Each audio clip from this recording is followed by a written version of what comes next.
Hello, duckies and dice fiends. Welcome to a very special episode of the Chaotic Wholesome Talk Show.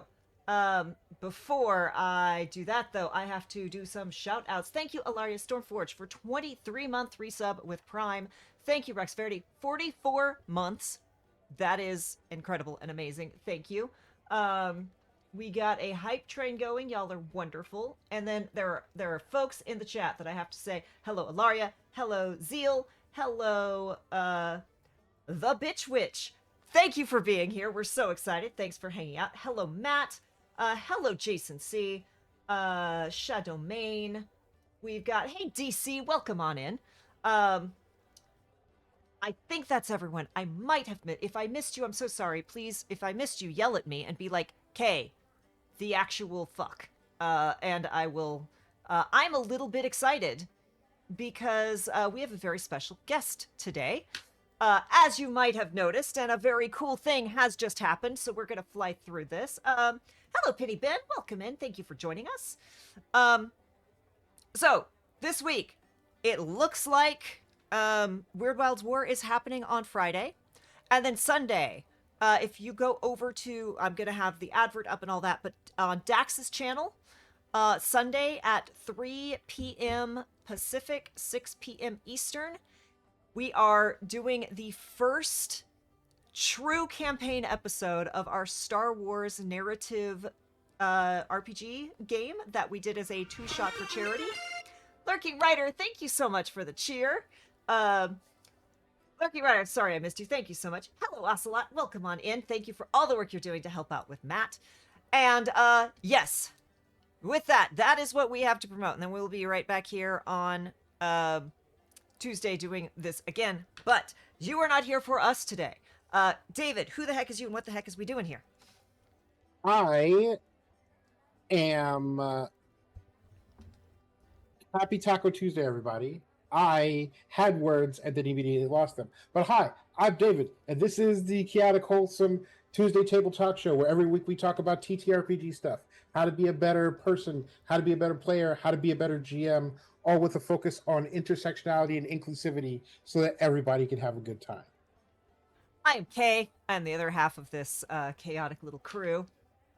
Hey, level 1, 69%. Nice. Thank you all. We are here today to talk about Duality. Now, David actually has the upper hand on this because David's played a game, but I have the book, so I don't know who wins. Technically, this is a super secret one, but I'm very special, and I will absolutely share it with David, even though it is going to be outish date.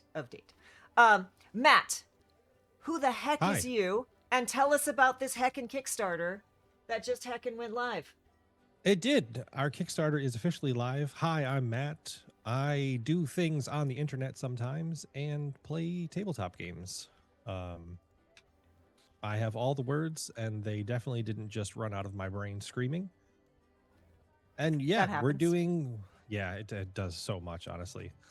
We're doing Duality. So this is a tabletop game I have been working on for a little over 4 years now, which is the longest I have committed to a not work thing ever. This is the biggest project my ADHD ass has ever accomplished. We're so proud of you. I have been fortunate to be along for this ride for quite a while. And I don't know how much more you want me to say about potential or maybe not involvement. For which things? Oh, there's a lot of announcements coming tonight. One of the biggest ones is starting... Well, the biggest one is that the Kickstarter is now live, and you should go back it. Literally, Matt waited... Look at the thing. Literally, Matt waited till this stream because he was like, hey, Chaotic Wholesome is... Like, this community has been great. I want everyone to be able to get the early bird specials. Can I launch this during your talk show? And I said, Yes. Yeah, so it was great. Like, I love talking to you guys and being part of the community and sharing my game with honestly everyone. I want everyone to play it. I will find a way to make it happen. And part of that is starting Thursday, April 16th, we are doing a very special game of Duality featuring a genre that is not in our Kickstarter core rulebook. We bullied Matt into making something custom for us. Imagine That's that. true. That's true. I was highly bullied with both hands tied behind my back.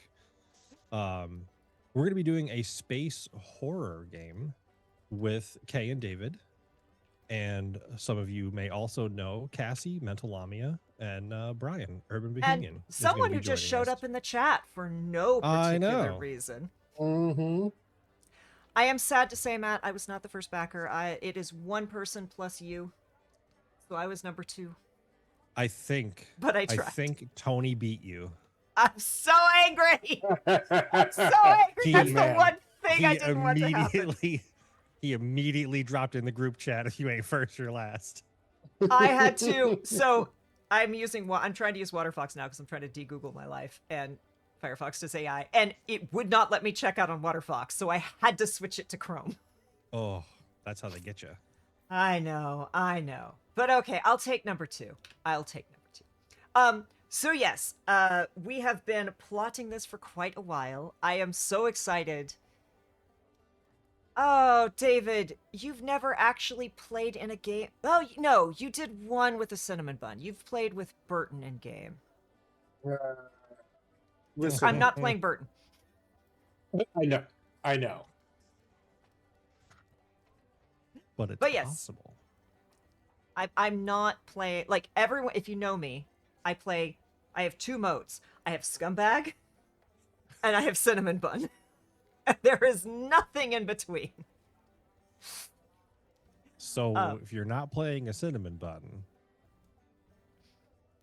I mean... That's what I heard. O'Hara has all of the Cinnamon Bun quality. They're just also very... That's fair. Very lawful. Very stoic. They're sassy. They're very sassy. Oh, then... Okay. There's a character on Star Trek Discovery who is quite possibly my favorite character on the show. Bella is Scumbag. And when you eventually watch it, we will have a discussion about it. I'm excited. But yeah. So, what other actual plays are coming out to help people understand this world-hopping, genre-hopping 2d6 fail-forward system, Matt? There are so many, what I tell you. So, immediately following this stream, for anybody who is not bedtime, on our YouTube channel, there is an audio-only actual play of our cyberpunk and high fantasy crossover with the folks from Uncharted North. It'll give you a little sneak peek into how the game has changed over time. It was originally recorded in late 2024, so a hot minute ago. But it's been great. You have been sitting on this for 2 years. That's impressive. I've been sitting on this for so long. Like, I remember we talked about this interview, and you were like, oh, yeah, put it on the calendar. And I was like, no, Kay, your calendar's not open yet. Kay, your calendar's not open yet. What do I do?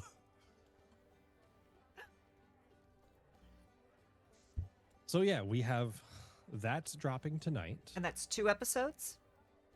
So that's just the first episode coming out tonight. But how on many? Thursday. Yep, there is a second episode. The second episode does come with a content warning for psychological horror, including the players listening to their own voices while they are playing the game. I would hang up then and there. No. It is no full. Everybody consented, but as you go in, yes, everybody reacts to hearing their own voices. It was fantastic. It was a lot of setup and fun to do. Hey, Zycran, welcome on in. Yeah, same. I Your own voice is the worst thing to listen to. That's it. Yeah. I can't do it. So when I approached everybody, I was like, hey, here's this awful thing. Here's this terrible idea I have.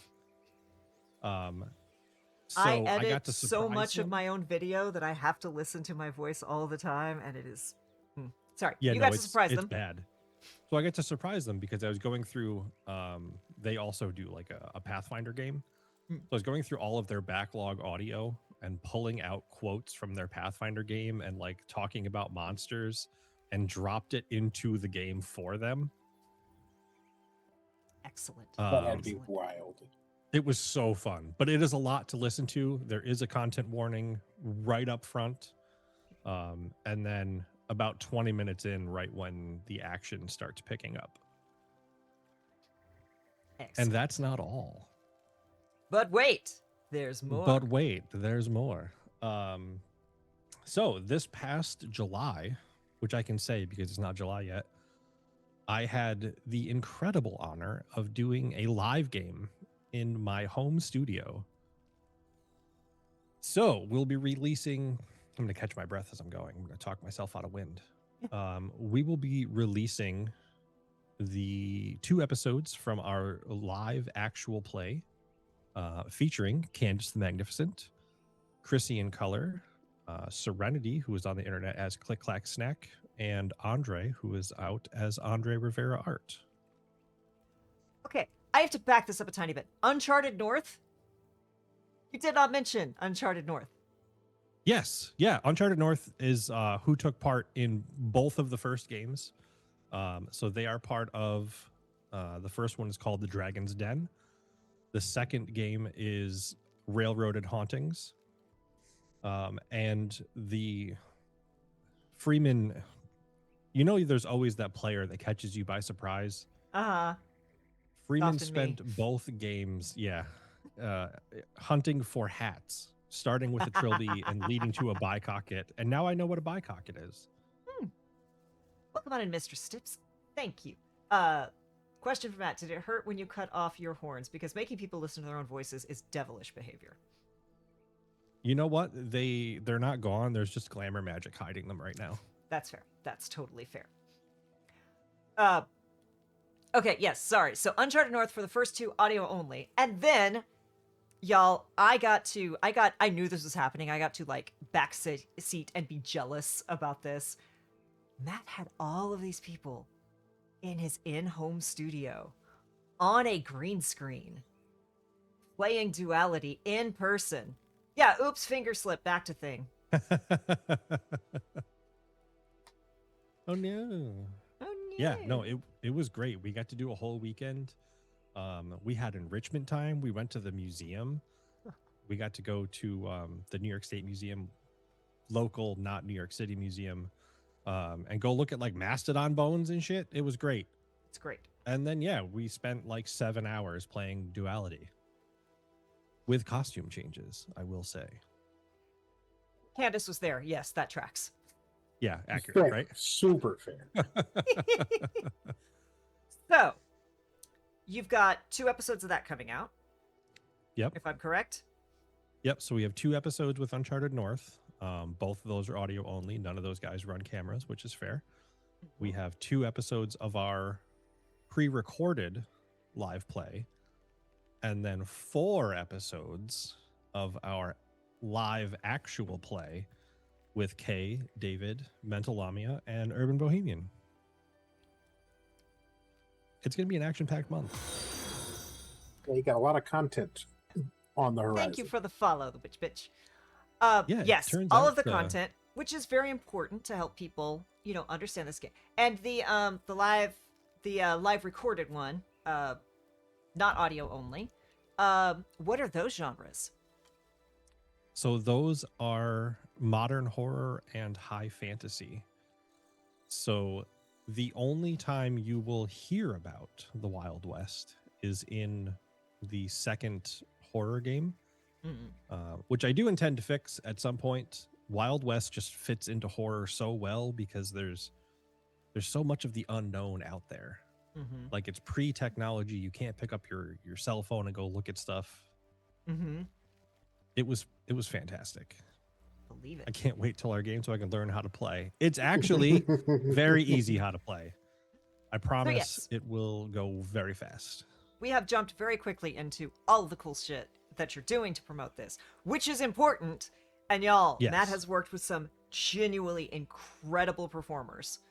But tell us, I know I spouted a whole bunch of buzzwords there at the start, but like, what is duality, and why am I saying it is? Why are we mentioning two genres? Why are we talking about world and genre hopping? Heck? World and genre hopping. One of my favorite games growing up was Chrono Trigger. And the first time that you travel through time and go back to a town and it's the same but different stuck with me forever. I love it, and I really wanted it in a game. I've played a couple like game hacks where you take a system and push it into another genre. It wasn't the same. It's weird to take your wizard to a Wild West town or a cyberpunk city and have them not do cyberpunk adjacent things. So that's right. Same, but I love SGA. So what I started doing with Duality was focusing on a narrative forward game where you bring two worlds together.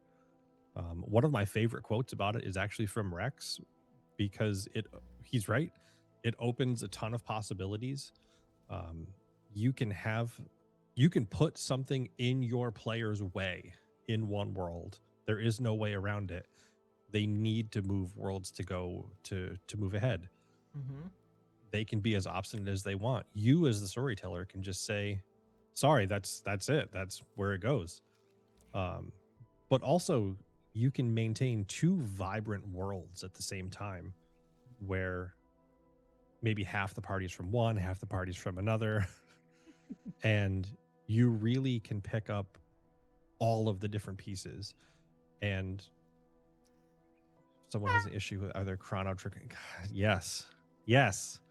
If the Well question played. from Lurking Rider was, if someone has an issue with time travel, are there Chrono Trigger warnings? Very quickly, Matt, very slight aside. Have you ever heard of it was a Game Boy Advance, I think, game called Radiant Historia? No, but it's going on the list. You should look it up. I think it will break your brain. It is multiple timelines in the same world, and there are things you have to go get from one world to the other. Some of the world's dead end. Yeah. I think it's everything you want. So that really is, like, I've played a bunch of different video games that have had that included as an idea.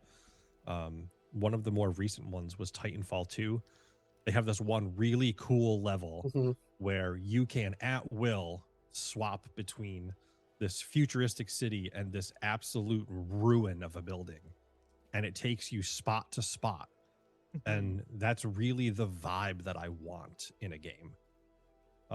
So one of the biggest things is, it doesn't matter what world you're in, you can always talk to your party.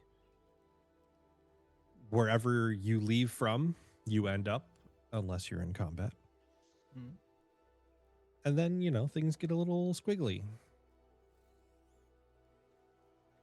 So, I have things I would say, but David has played this. I have gone through character creation and absolutely attacked Matt with questions and theories and what if and how does, but I haven't gotten to get my like grubby little hands on it yet.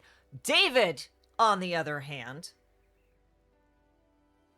it was Sunday evening, was it? So Matt ran a couple of different tables of duality at PAX, and some of the other games were very like bubblegum, which isn't really like my speed. But I heard tales of these games at like dinner and like at the bar after, and I was like, oh, and I was planning on going anyway. And so Sunday morning, they put Matt at the ass end of the ass end. And the reason I say this is because I was and still am sort of like freshly post hospital. And so shuffling my ass all the way down there was not easy. But I get down there and I play this super cool game where we end up having like 2 mascot sharks. And also Matt spent, I want to say, 45 minutes going over like speaking about accessibility stuff to a blind person, and then spent like the next like 2 hours like making notes and making plans. And then over the next like month, I heard about all these changes that Matt made to the game specifically for low visibility accessibility. That is one of the things we do want to talk about, is how not just lip service, actual like talking to people, prototyping, asking does this work, doing the work to actually make something accessible. Because y'all, I work in a business where people talk about accessibility a lot and it's just a buzzword. That's it, yeah. I have seen Matt talking about things passionate to the point where I'm like, is this man going to cry? Just about accessibility and TTRPGs. Like it's such a big thing because one, you want everybody to be able to play. And I got to talk with some of the folks from the Dots RPG project who have some really cool, they make the Braille D20s. They started doing 2D6 tiles, but they didn't like how the laser cuts were coming out. So I started designing Braille 2D6 color-coded tiles so that if you don't want to do math, the color will tell you if it's a success or a complication. If you can't see, the Braille input will tell you what number you've drawn. And it uses all of the same variability. It has the same bell curve in tiles as it does if you're rolling 2d6. So your probability doesn't change, your game isn't affected, but now you have more people that can play. Witch says, that's amazing. Blind players are often overlooked. Thank you for being so open-minded. Also, it said Matt has done the real work on accessibility, even down to checking with the Blitch Witch and her little meatball eyes last night. Yeah. Yeah, we had stuff that was going up. So all of the images that you see on Kickstarter, whether it's a reward, it's any of our story image, we've put all of them through like color blindness checks and making sure that there's enough contrast that people with low vision can see it. Like, what's the point of making a game if you're not going to share it with people? Exactly. And like playing TTRPGs, especially if you're at a table where you don't really know people, or if you are not really used to role playing, or if you're learning a new system and you're nervous, that's hard enough without having to like have the extra step of asking someone else, what did I roll? What did I draw? What, it's so important that you be able to do that for yourself. And like look, I got my issues with Wizards of the Coast and D&D, right? But D&D Beyond doing all the math for you. Foundry doing all of the math for you when you roll can be so important. Yep. Similarly, not having to ask someone to help you play the mechanics of the game is such a freeing experience for a lot of people who are not considered often. Yeah, and that was actually that was one of the big mistakes that I made going in. And I talked about this a lot after PAX last year, where I started designing something that would tell me, the storyteller, how the player was doing, but not tell them. I made they're really cool looking 2d6 tiles, but they're completely flat. They have no tactile experience. That player is still relying on someone else to find out what they're doing. And that's just not worth it. It's just like, that's not the point of anybody being at a table. Unless you intend to rely on someone else, and then you're there to cause problems. An additional point about accessibility that I don't feel like people talk about enough is that increased accessibility options aren't just for the people who are who need them, and that they can benefit many other people, including most people. I remember in the 90s in Los Angeles, they put the little dips at the street corners for people with wheelchairs because if you were in a wheelchair, you had to go down to a driveway and then go up. And what they found is that everybody used them. That people had carts, um, people had baby buggies, um, delivery people with dollies would use them. Like, there was so many use cases beyond person in wheelchair. And when I think about a die that has like a tactile way to read my first thought wasn't, oh, a blind person could use this. My first thought was, you can bring these dice on a camping trip. You could sit around a campfire and in low light play the game without really being able to see the dice. Or if you're like me and like most of my friends who all hate the big light, if you want to just have small lights around and have kind of low visibility on your table, you could still play the game without turning on the big light. It also adds ambiance for a horror game. Mm-hmm. Yes. Yes, Brian says there are so many. Do you like X? That was invented for accessibility reasons out there, which is very true. Right. And yes, the chat is all hiss the big light, not the big light. Hiss isn't the big light. Yeah, yeah. We are lots of neurospices in here. Questions for you. The first question is, who hurt you? Who did this to you where you like the big light?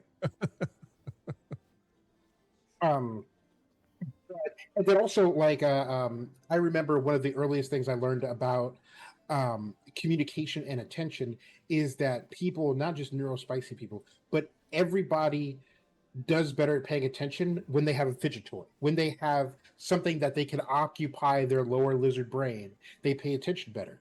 And so having a die, because I have watched Kay play with her math rocks at a table. I don't know what you're talking about. And so if build towers, that had like, I don't build towers. I am not skilled enough to build towers. Same with like poker players. Like in like the mid-aughts, World Series of Poker was on every fucking channel for some reason, and every single person who sat at each and every one of those tables did stupid things with their poker chips.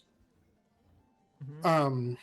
So it's just a natural human thing, and so having die that have like tactile sensation on them, and they even sell like fidget toys now that are cube shaped that resemble a die because of that. And so it's just like too hard.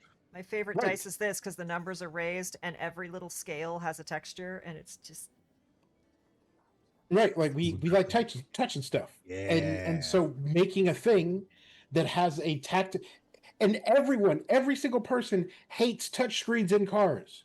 Everybody misses the dials and knobs and shit. Yes. I love my smartphone. I still miss having a physical keyboard on because I used to be able to text and walk at the same time because I wouldn't have to look. I don't miss a lot about home phones, but the satisfaction of slamming a phone. Oh yeah.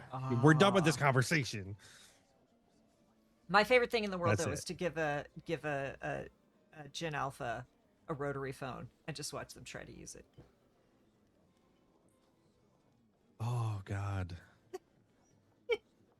I bet I could do that with my. Never mind. That's a bad place to leave that off, sir. Yep. No. So we've talked about different worlds, different genres. What genres come with the book, and what genres can we unlock? What can we see in the future, or what can we bully you into making? In the book, this guy. I spent a lot of time. I spent a lot of time doing the I's and the we's and the they's. So the core rulebook comes with cyberpunk, high fantasy, modern horror, and the Wild West, including. Okay, so I'm gonna be real honest with everybody. I really want this book to feel like it's worth your money. So I have included a 32-page modular adventure that you can run multiple times in the book. And it does feature a really weird shark thing that you could maybe put in a bottle with other shark things and hope that you keep all of them.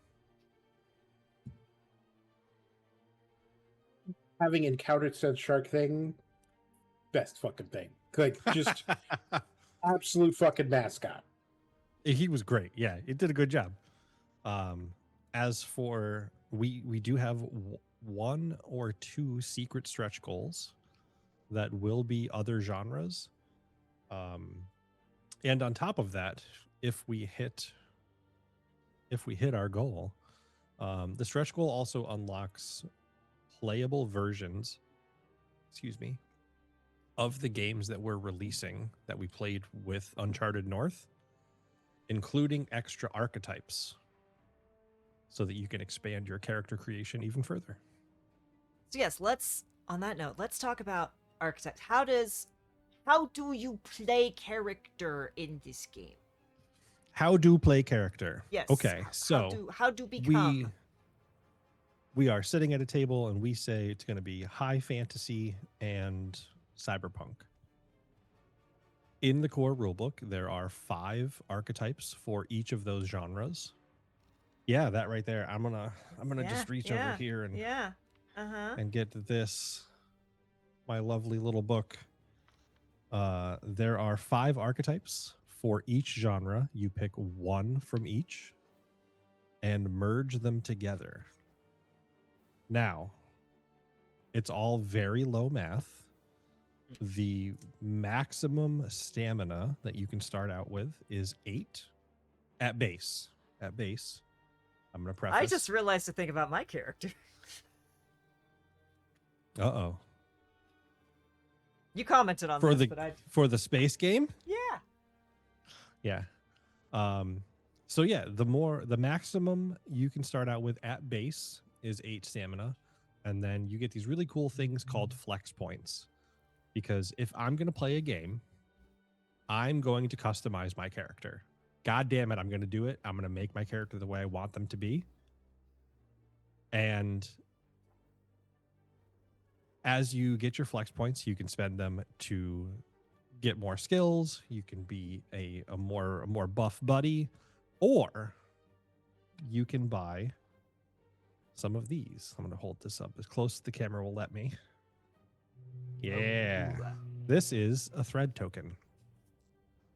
This lets you use one of the coolest features, in my opinion. Humble brag, toot my own horn about the thing I made.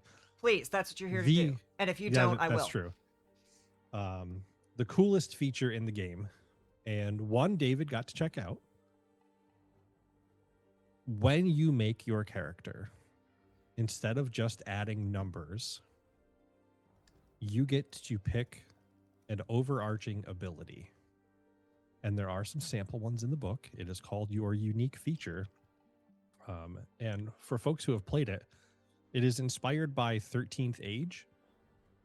So when you make your character in 13th Age, there's something called one unique thing, where you make up some part of your character's backstory that is super open-ended, and your storyteller gets to do whatever they want with it. But you're the only person that's ever happened to. So, yeah. Sorry about shipping across the pond. Yes, we'll chat at that. But yes, because I also want everyone to know how much Matt stressed about that as well. I was like, I want this to be worth it for people. Yeah. So you get these things called threads that let you activate your power. One of the example ones we have in the book is telekinesis. And it is something that impacts not only how your character functions, but how your character looks.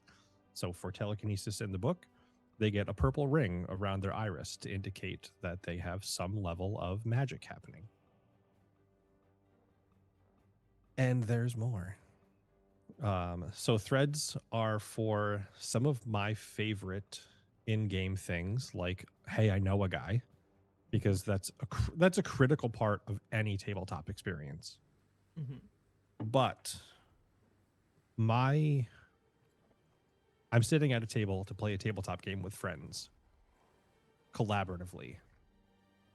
And no matter how much D&D or Pathfinder has let me, sorry, I'm losing my voice, has let me collaborate with players to say, you're going to do this on your turn. The monster's going to go, I'm going to do this. You can use a thread when a player activates one and buy into a single action together.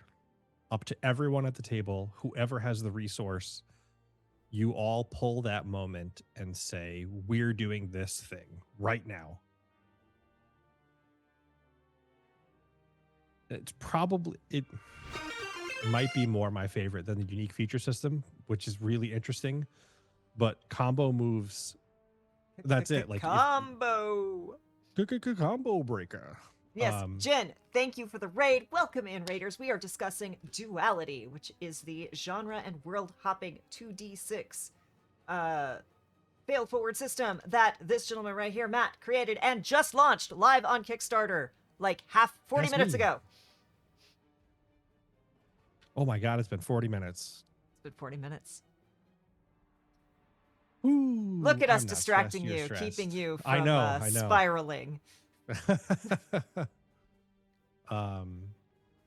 Yeah, threads, so combo moves. Threads, combo moves. And really, this is just like everything in Duality is a part of a game I have played with a friend.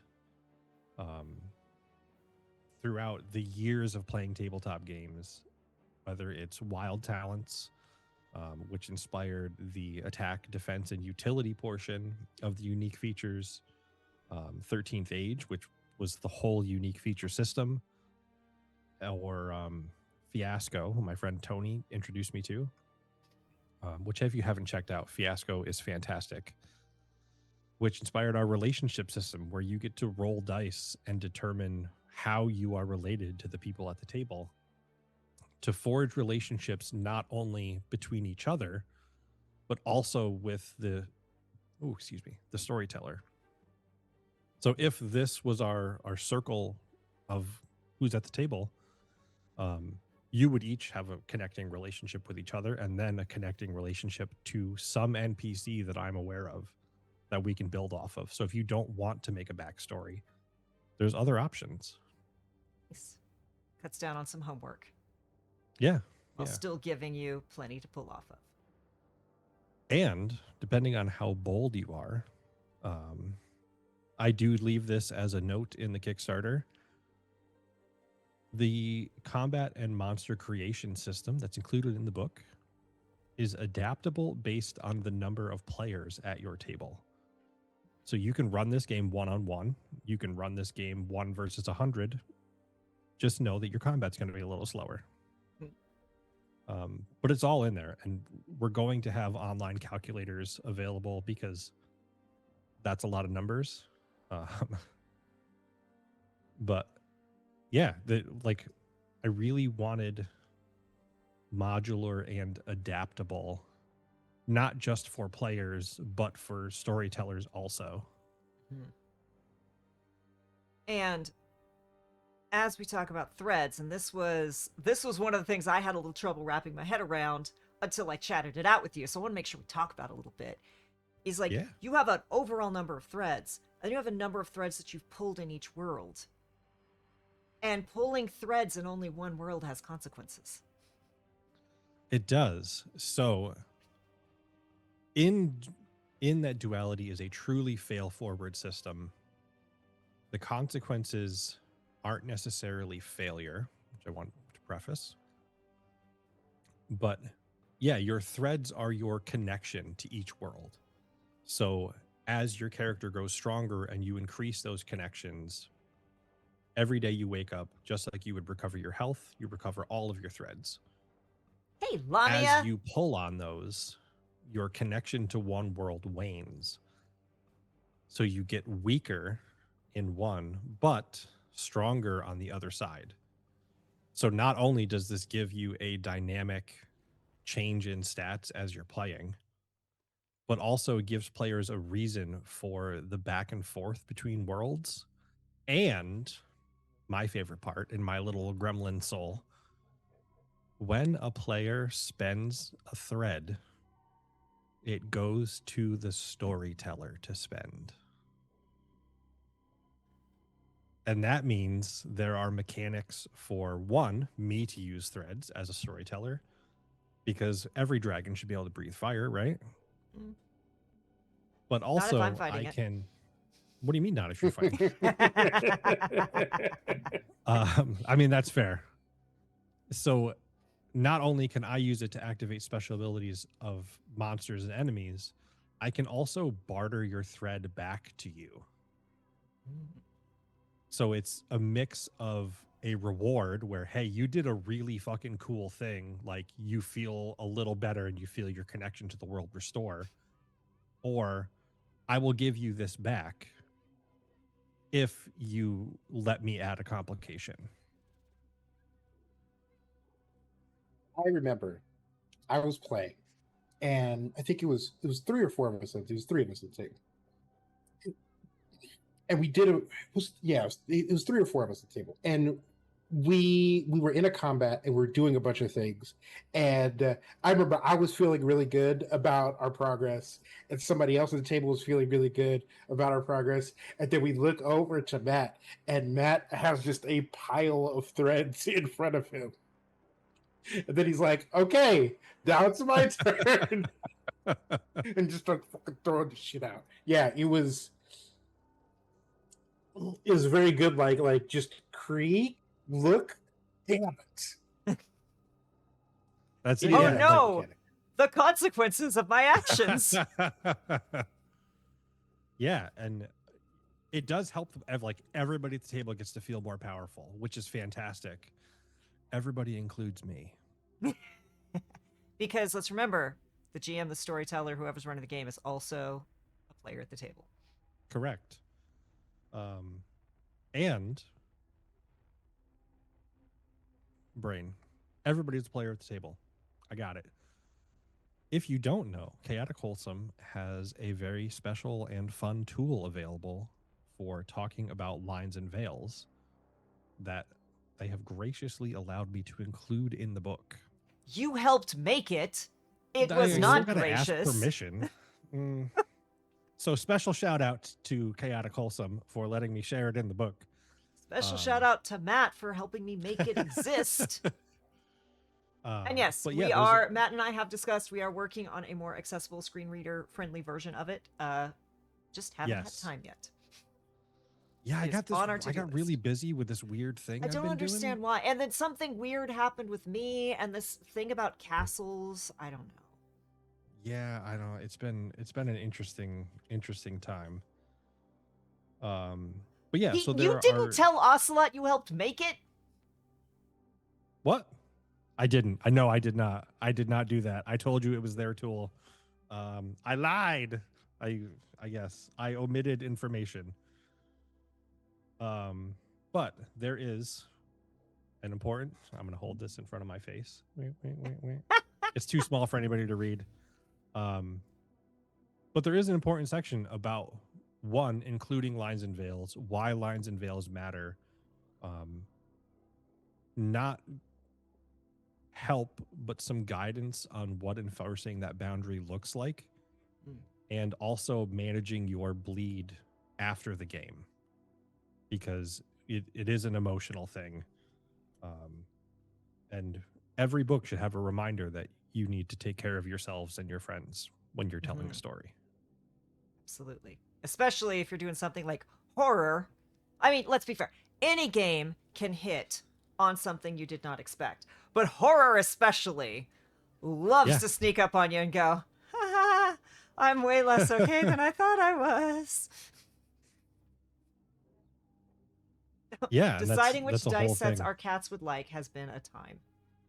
Oh my God. Yeah. So I felt so bad promoting my game that I was like, what if we did cats? What if we apologized and paid the cat tax and just talked about cats and posted them for a couple days? Being okay? That's right. In this economy? But yes, Yeah. Speaking of in this economy, I do want to talk about, and I know I'm like talking about my friend here, but like the amount of love and thought and care that Matt has put into. How many pages has the book grown by since you gave me this one? How many pages is that book? 166.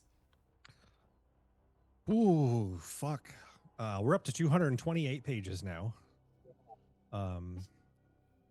Matt has Because continued to add content, concerned that it will not be worth it. The number of like samples he's checked to be like, okay, like if I order this instead of this, it saves money, but I don't want it to look bad, so let me make sure. Like, so much care and thought has gone into it, and to the point of, talked about accessibility earlier, right? To the point of, he has gone through and is spent so much time redoing the book, redoing the layout, making sure it's friendly on mobile, making sure it's screen reader friendly. Like, there is so much passion put into this, so much care. Is this readable? Is this useful? Does this look cool? Is this confusing? Like, there have been so many questions to so many people. And again, part of it being, Matt wants to make sure it is worth it to everyone. Matt, let's talk about the joys of, we don't have to go deep into this, and we're not going to go, it's a whole thing, and we're not doing the whole thing because I don't have the energy for it, because I'm so angry at everything involved in this right now. But shipping out of America is a problem right now because of a Cheeto. Okay, so I found a way around it. Partially.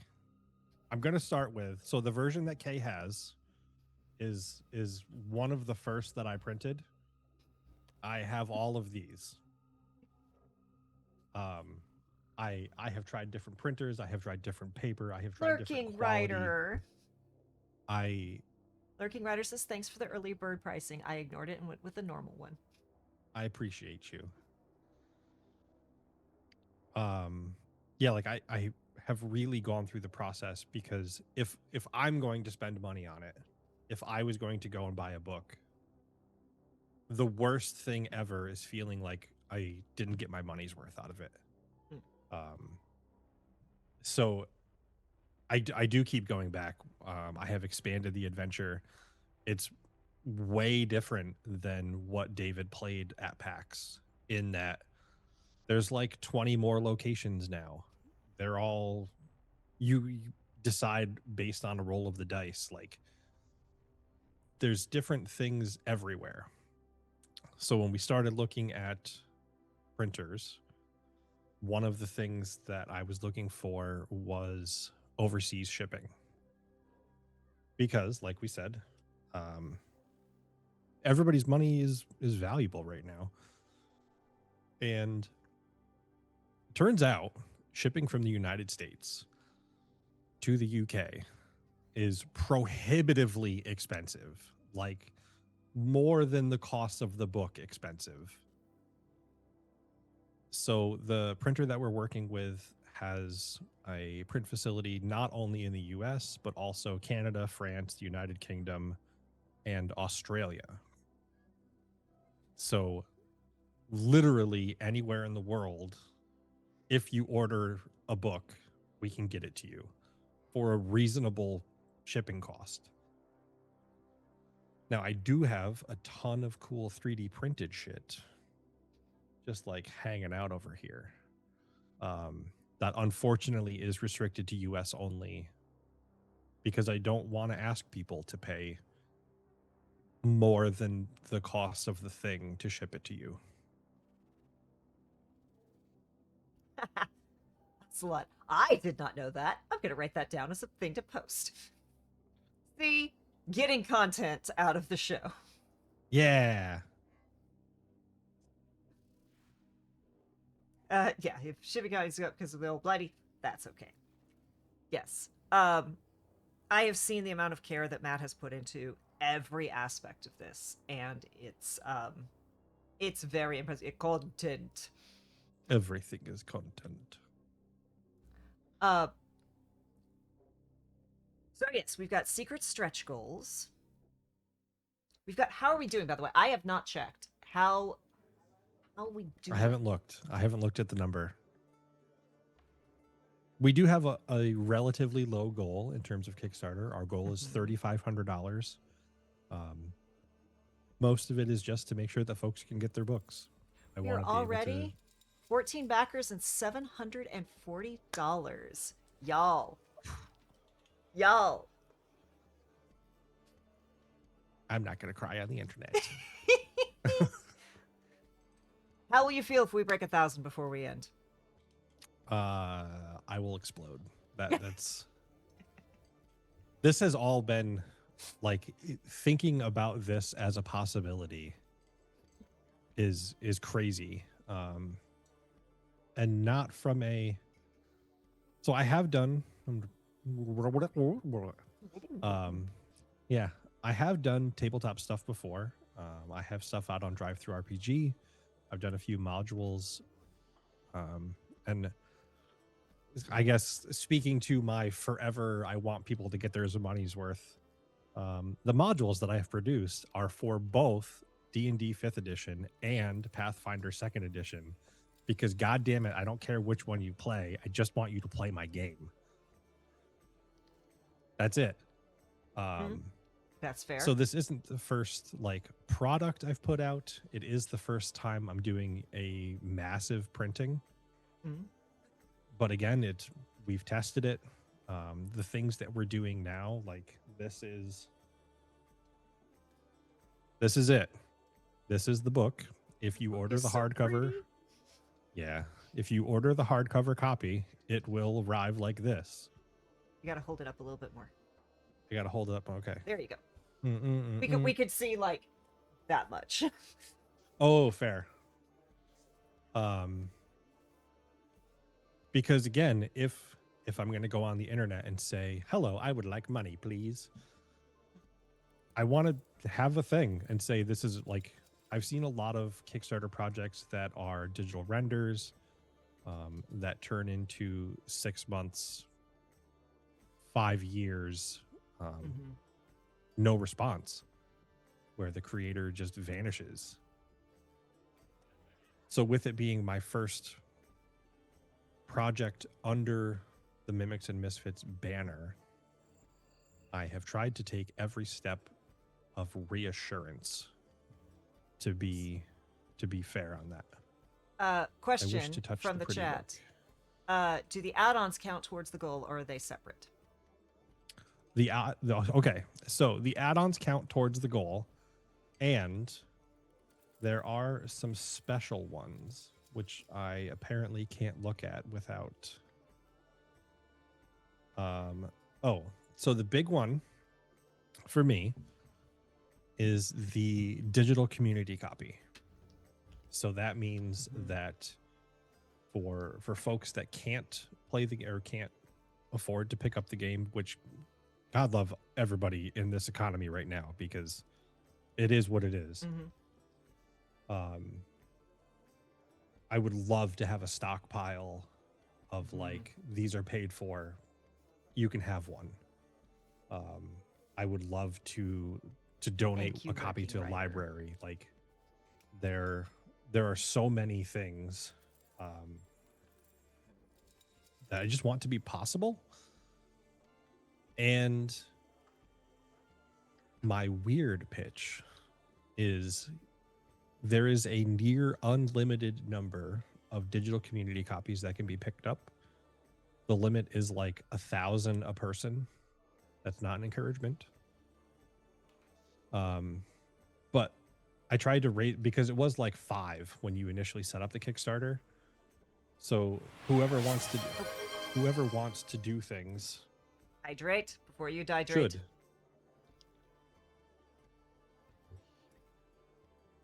Oh.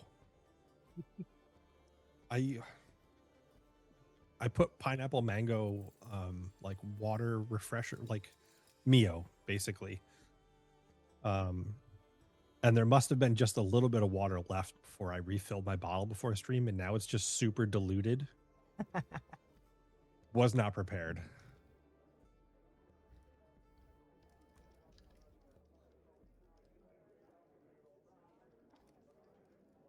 Okay. I don't remember where I was, but yeah. Oh, public copies. Yes. Yeah, I would love to put some out in the community. Like, we have a couple amazing libraries nearby. I would love to go and hand over a copy or bring them to like our local school has a tabletop club, have a book, have a good day. Like, kind of give Yes. everybody the opportunity. Yeah. Because, like, I know I grew up really interested in playing tabletop and couldn't because the local game store was not open to teenage girls coming and playing, and school was, hyper religious, and D&D was bad. They had bought into the Satanic Panic, and the library had never heard of tabletop. So it is really cool to be able to put those resources out there. So thank you all. Thanks for reminding me. I was going to get a second copy for my library. Ocelot. Lurking Rider, damn it, Matt. That. Stop doing all the things that make me emotional. That's awesome. Read the library. Yes. Yeah, I mean, like, I kind of grew up in the library. Like, that was my after school home. Mm-hmm. So it's nice to see an opportunity to kind of put back into that. Like, I know there's kids like me that are sitting there wanting to do something, and now I can do this. All right, I'm going to keep pelting Matt with some questions and such, and go for it. And encouraging David to chat. But chat, if you have any other questions, because I've spent some time with this game. David's actually played the game. This game has been Matt's life for at least the last 2 years. I know you've been like super focused. So yeah, we might not be answering something that you were very curious about. So please, if you have the questions, please to be shouting. And while chat cooks that up, I want to give Matt an opportunity to talk about the people who you've worked with, because Matt loves to share credit. Yes. And I know that having met a lot of the people that you've worked with, and then also your artists, and I just wanted to give you an opportunity to talk about the collaborative process, and that this isn't just all Matt's soul in a hole made this in a cave thing. Yeah, but that it is a team effort. I didn't sit in a room. This started with a lot of my friends. We do a weekly game night and just started doing like, what is a weird tabletop thing we could do? And gradually progressed to, so Candace, who was part of the live game that we recorded, is actually one of our editors. Their partner designed the logo and did a bunch of layout work for us. One of their friends, Fabian, also on Bsky as at Rockets and Pens, did the cover art, which is gorgeous. This is stunning. This was way beyond anything that I had initially pictured. And the folks from the July game, I got to sit in a car driving hours north with Matt to go see a solar eclipse. Yeah. Hearing about Duality. When I lived in New York. Shit, the mega eclipse. That was at least 2 years ago.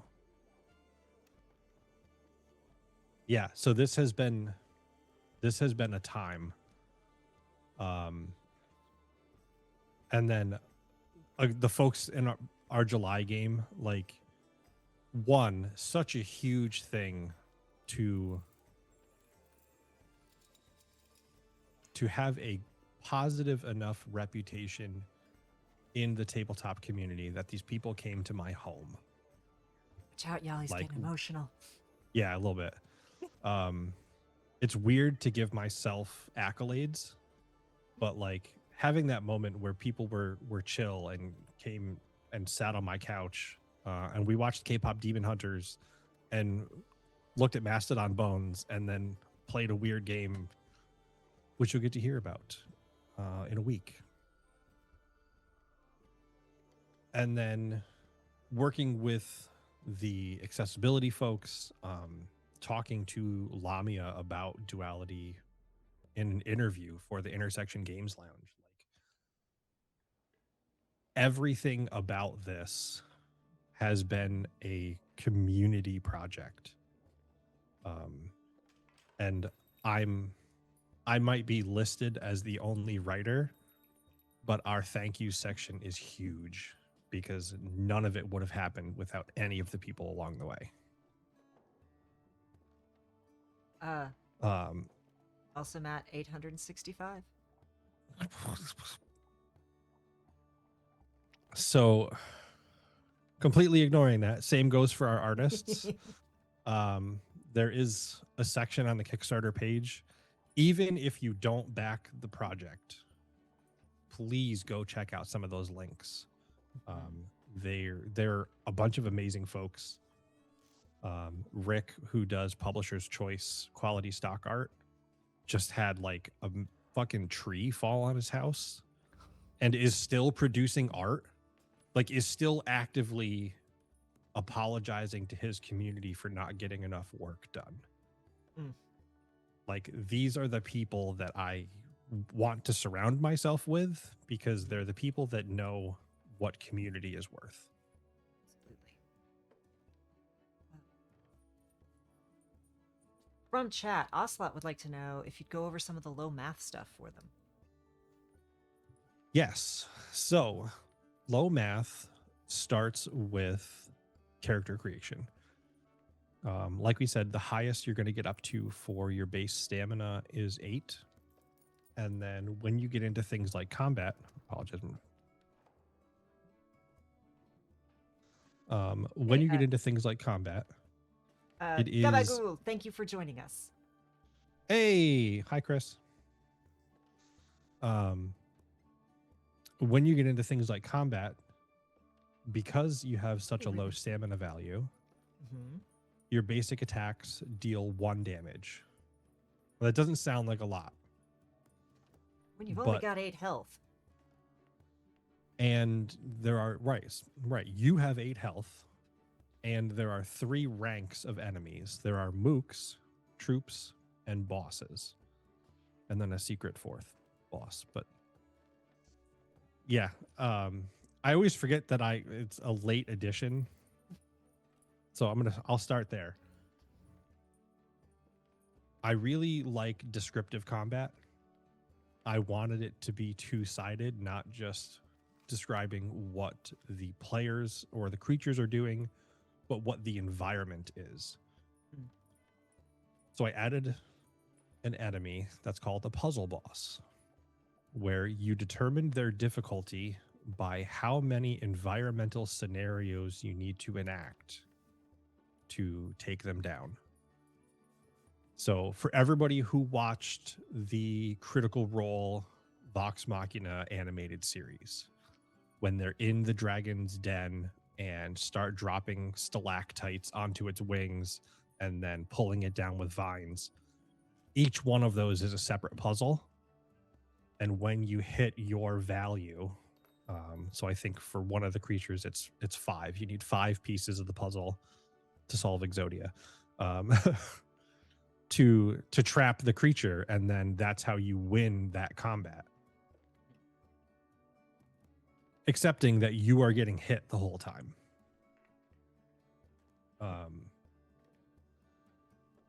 Outside of that, so there are mooks, troops, and bosses. Mooks are... My favorite reference here is who watched Batman on Saturday morning?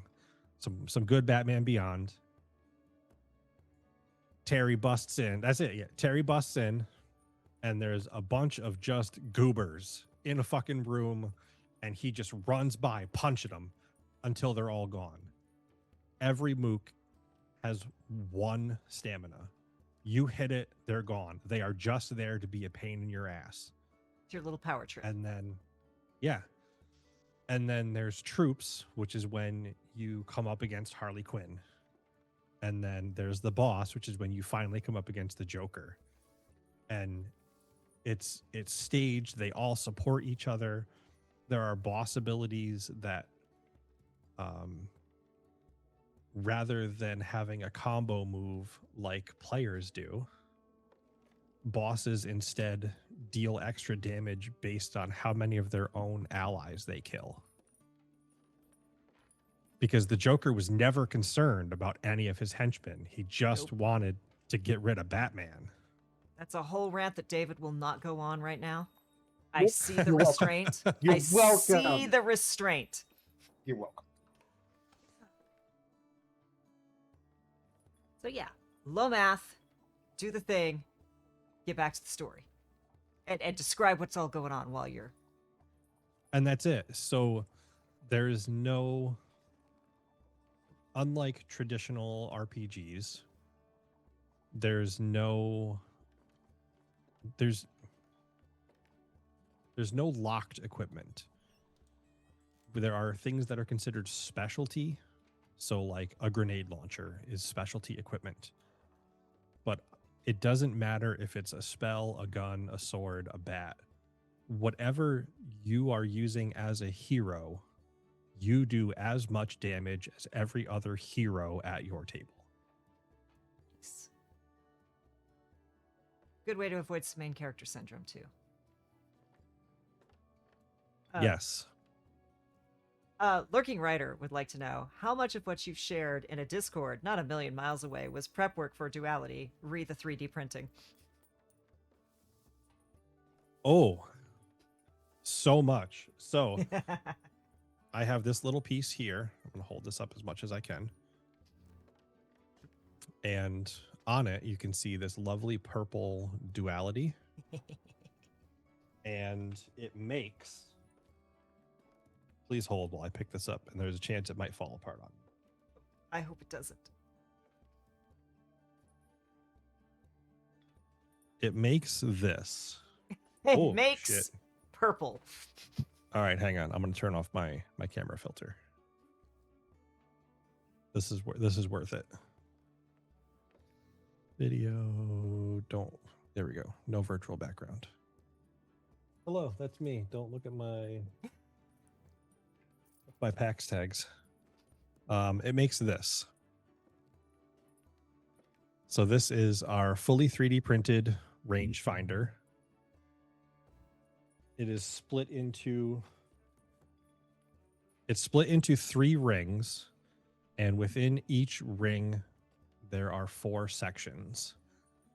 So combat specifically in the system is based off near, far, distant, gone. Mm-hmm. And you can use each of those quarters as a range plus outer ring range. And because I'm extra, these should show up. They get fancy. They do get fancy. So this is the high fantasy design. It locks directly into this piece here. So those top pieces, the white pieces that are on top of the ring, or these red ones, or these very fancy cyberpunk circuit. These are actually what hold the bottom piece together so that you have an entire ring that you can shift around the table. And again, we went through probably like 12 designs. Like Ryder said, going back and forth in Kay's Discord, talking about, how high of a wall is too high. Is it going to be, is it accessible? The grooves are designed so that you can feel the difference between ranges. So again, you don't have to rely on someone else to tell you where you or an enemy are. The walls were initially, I don't know how well this is going to go. So holding this up, the walls on it used to be about here. Mm-hmm. So they stuck a good ½ inch up above the white plates in that ring. But a lot of tabletop folks love to use scatter terrain. And if you leave the walls there, you can't use scatter terrain. It completely blocks that out. And then as we got designing, oh, no, it doesn't like that. There we go. I don't know how well that's going to show on camera, but That's good. that is our modern horror, and then we have our Wild West, where you too can have a little horsey. And you can mix and match them depending on your genres you're playing. Yeah, you mix and match them. All of these are printed multicolor. They are all printed in-house. I have very high quality requirements for the things that I print. You can be a centaur in the game. There are no limitations saying that Very you cannot. important. And there aren't feats, so we don't have to debate about how many feats they get at start. That's true. Unless you want extra feats, or you want a centaur that has weird spider limbs, or has like climbing rope that it can auto extend from its butt or something. I don't know. Who knows? Now we're just describing spiders.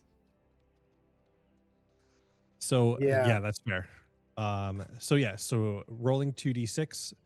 So there are 3 kinds of checks in the game. There are generic, which is just rolling 2d6. The most common instance of that is if you are attempting to change worlds while you are in combat. Then there are skill checks, which is you roll 2d6 and you add your skill. Or there are strike checks, which is near and far. Which is a good time to talk. I'm like catching myself here. Near and far. This is a good time to talk about the fail forward. Yes. So, and we're gonna do some more chat questions. Yes. Which means I'm behind on chat. I'm so sorry. I'm not responding to you in real time. I'm keeping track of which questions we've not asked. Go. Fail forward. Fail forward. So when you make a strike, far strikes are the only thing in the game that can truly fail. And when you make a far strike, you take a penalty based on how many range increments you are away. Except if you aim first. Now, why? Why aim? Why am I wasting my time? Because otherwise everybody would be a goddamn ranged character. Everybody. Why would you waste movement running up to someone if you can just shoot them from a distance? So aiming really balances out the exertion cost of a melee character running in or a distance player lining up their shot.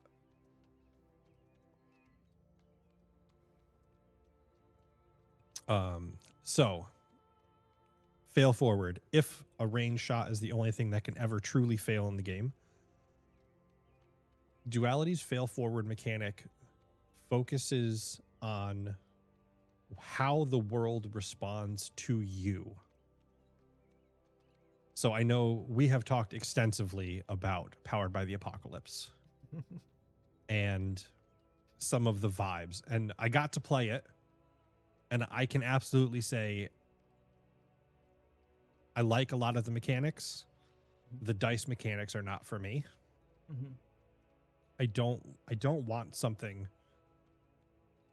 where 75% of the time I'm going to fail. So the whole purpose of the complication to boon chart in Duality is you do the thing reasonably. Important. If you show up, right. If you show up and you say, hey, I'm here from, Johnny's maintenance crew. I'm here to service the printers. Please let me through. Great. You're there from Johnny's service crew to service the printers. That guard is going to let you in the building. If you roll terribly, that guard is going to escort you to the printers that need to be fixed. Because they are just as good at their job as you are at yours. If you roll really well, you found a lazy guard and he gives you a pair of keys and says, all right, get the hell away from me. And I think that is a much in my mind, that is a much better representation of how tabletop characters function. Because why is a rogue who spends all of their life learning to pick locks suddenly failing at picking this lock? Instead, that rogue got overzealous, picked that lock so fast, and then dropped it on the fucking floor in a marble hallway. There should be a balance of skill and consequence, but the consequence shouldn't be, oh, well, you were just really dumb this time. And it blocks your progression. Because, God, we talk about the doors. Yeah. Doors and Number one boss in TTRPG. Second boss versus scheduling. Anything else you want to cover on Fail Forward? I don't think so. This is a fun question for you. I've got a very fun question for you. Lurking Rider wants to know, what made you Chrono Cross about the design process? By which I mean, what was the most challenging part of the whole project that you didn't expect to have to get through? So the most challenging part of doing this was having my friend Tony look at me and go, "What the fuck are you doing?" So I started this whole project. I got really excited and started building a combat system, because combat is what I know from any tabletop game I've played. Combat is it. And like 3 months in, he pulled me aside and was like, "What the fuck are you doing? You said you wanted to do a narrative game. Why are you focusing on this?" And at the time, I was like, "Oh fuck! Like this, I'm gonna give up on it. I'm gonna give up on this project." And started playing a bunch of different games. One of the first ones was Fiasco, and the other one, I can't remember the name of it, but the whole premise is that you are these respawning bodies in a dystopian world managed by friend computer, who you must address by friend computer, or you're violating the law. And if any of your teammates turn you in for violating the law or like destroying team morale, friend computer can just kill you and then call in your replacement. And it wasn't, paranoia. So it wasn't so much that I didn't know what I wanted. I hadn't played a game that had done it. So one of the biggest things was just getting out of my own way. Also, yes, Paranoia is a great time. If you haven't played it, check it out and befriend friend computer. Don't be in charge of morale, though. It never ends well. Splitchwood says there's some really cool designs on the distance trackers, and they're very cool. Fireball, distinct from Water Ball and Earth Ball. Like I said, y'all, I'm behind, catching up. Goodness gracious, Ball of Fire. Yes. Yeah. Actually, while Kay is reading, there are a few element things included. So we have things like monster templates, where you can have a monster that is weak to a specific thing. And again, because it's all descriptive, it allows you, the player, to adapt to what you want to do. Or for a storyteller, you can say, "Oh shit, my player took all this water magic. Look at all this fucking water magic. I'm going to make an enemy that's weak to water so that they feel good." Like we've said on the channel. I can answer one question real quick. These are multicolor printed, not painted. Yes. As we've said on the channel many times, like shoot arrows at your monk. Give your paladin undead. Look, if you show up to a game as a paladin in my game, they're going to be undead somewhere that you can turn. Like, there's just... And so, part of being a good GM is giving your players not just the ability to utilize all of their kit, but the ability to feel like the cool person, to feel like a hero. Mm-hmm. Yeah, and that's my biggest tagline for this game, is that it is designed to make your characters feel as powerful playing it as they are when you imagine them the first time. Like, you would think that throwing a jar is a pretty like basic normal thing. However, in Duality, if you play it right, throwing a jar is the coolest thing you will do all day. The whole game.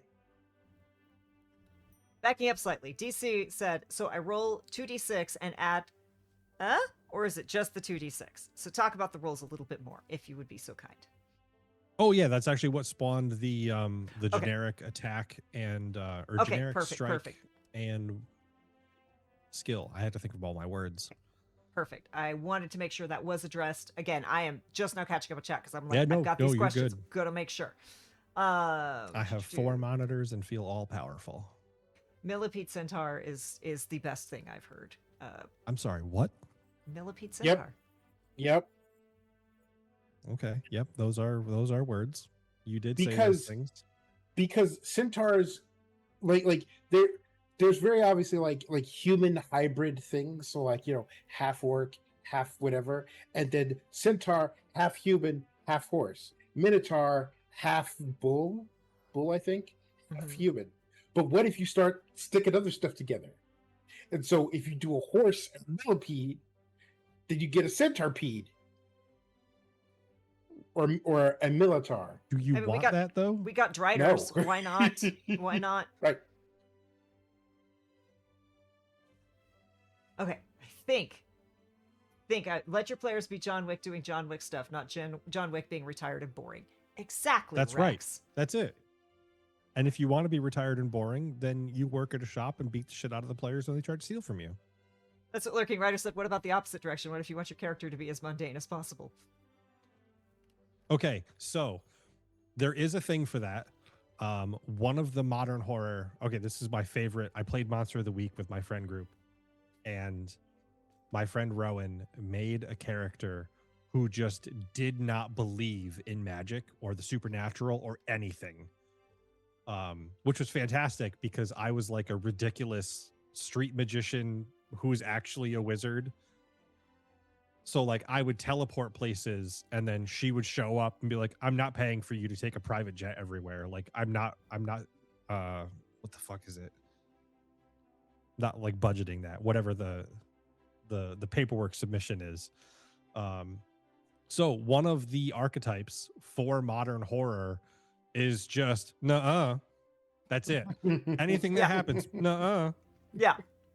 Yeah, ghosts aren't real. Oh, really? Says the dragon man who believes in a sky cow. That's it, yeah. A stampede is a millipede centaur. Oh, and yes, God. nuh-uh is epic. So Matt, I hate to tell you this because I know this is gonna like blow your mind, but like we are reaching the 1.5 point. We are reaching the point where we should start wrapping things up. And you're going to have to live with your own brain gremlins the rest of the night. That's fair. So, at 11 p.m. EST, which is 8 p.m. PST, depending on where you are in the world, the half an hour from episode, now. Yes, 30 minutes from now. The first Unless episode you're watching of our this game on YouTube.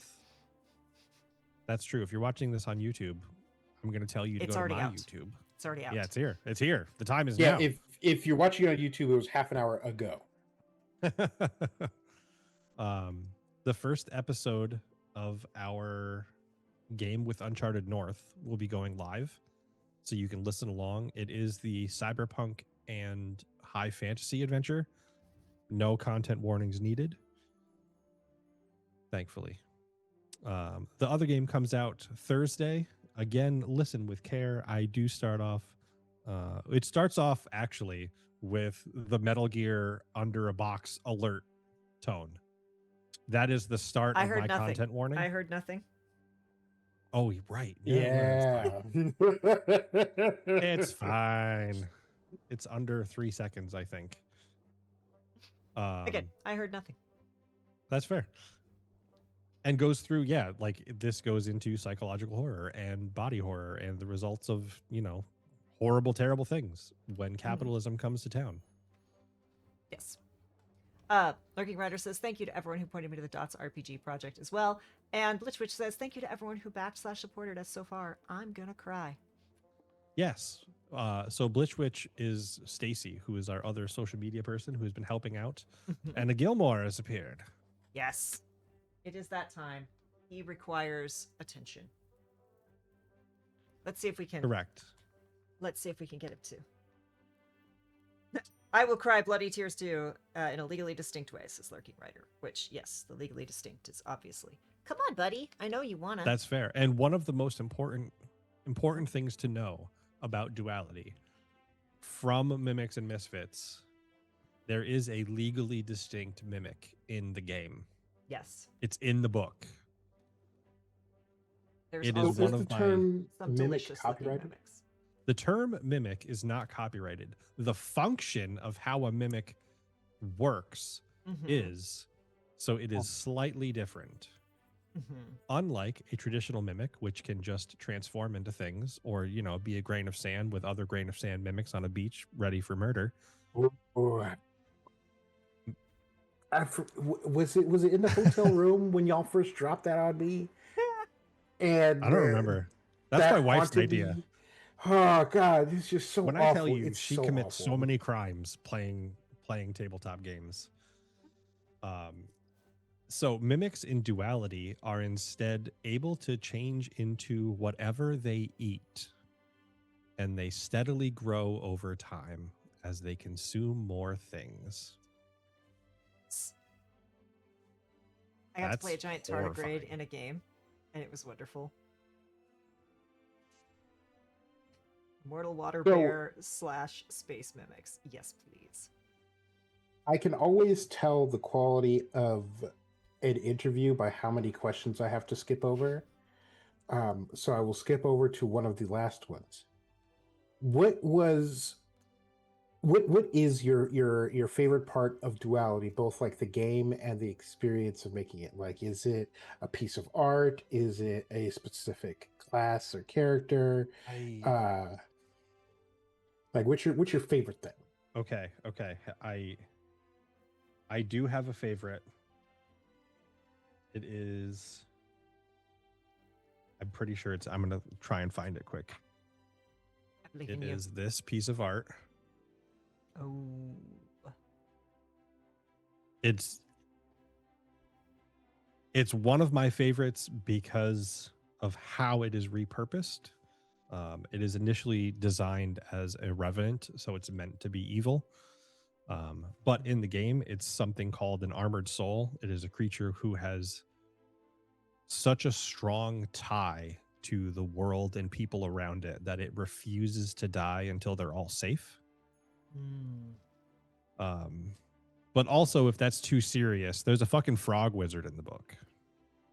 He has a little orb and a really big hat and does wild magic. Excellent. And no, I cannot stop Gilmore from doing anything. David will confirm. Yeah, y'all may think that Kay is bossy. It is Gilmore that is in charge. Gilmore is 8 pounds. My other cat, Jareth, is 16. He's literally half the size of the other cat. We won't say how much of a fraction of my weight he is. He runs the entire house. There is no question. Gilmore is in charge. Much like Silas at Matt's house. Yeah, the fucking little criminal. He's getting into so many problems. It's fine. He can't get up here, and that's the important part because he. Give him time. Okay, so for everyone at home, I have a lovely cat who is on my social media. He is our chief crime officer. And one of his initial crimes was learning that he could jump over the fucking gate that I had on my stairway. And I had to go and buy a 6-foot tall gate to block off the stairway to my studio. And how long did that last? He hasn't gotten over it yet. However, Colleen really likes to hold him next to it, and he's eyeballing it real good. And it's going to happen one day. Mm-hmm. Absolutely. All right. If you have not and are able to, please go back Duality. Right. Please, I have dropped the link to Mimics and Misfits Bsky. Give them a follow. Give them some retweets, some reposts. Follow them to the website. Sign up for the newsletter. Share their Insta story, whatever grams y'all are doing. I don't have to do social media for work anymore, so I just don't, by and large. It's one of the greatest changes of my life. It's amazing. Like, I still have to do some. But yes, anything you can do, y'all. And I will say this as a person who has seen the stats from some of these things.